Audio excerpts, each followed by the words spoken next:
Ang pagkakaiba niya is isa po yung design.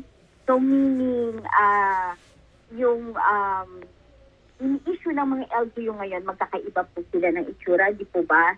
Pero ito pong Unified ID po, isa po yung design niya, plus may mga safety features po siya.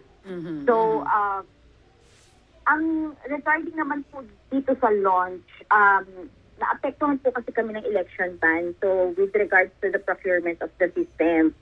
So, however, ngayon po is may separate modules po ito, which is very technical, pero I think it's 6 modules po na nirara na po namin yung ibang parts na functioning, and some parts po like yung po mga dashboard and yung LGU interface po, yun pa po yung pinatapos pa po namin. So I think baka dito sa July po, baka hindi pa namin ma-launch formally until such time po na okay na po na nagra-run po yung system kasi may mga foolproofing pa po ito. Opo.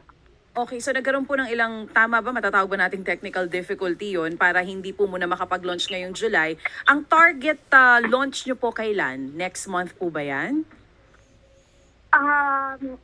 Depende po kasi sa development ng ating system. Pero ito po kasi is talagang nagdo-double time na po ang NCDA tsaka po ang ICTMS ng DSWD kung paano po natin ito ma-firm up.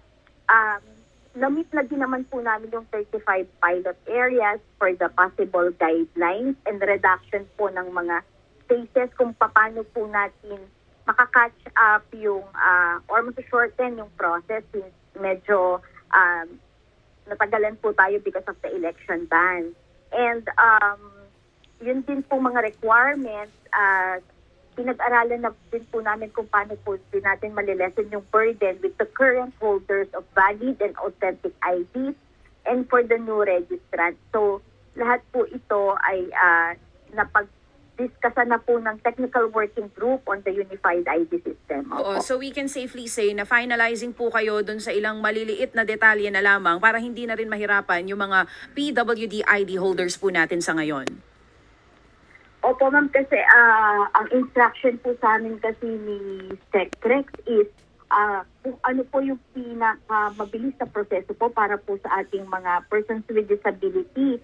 At syempre, nandito naman po talaga yung gobyerno para po pagaanin yung buhay ng ating mga kliyente, hindi po para pahirapan natin sila.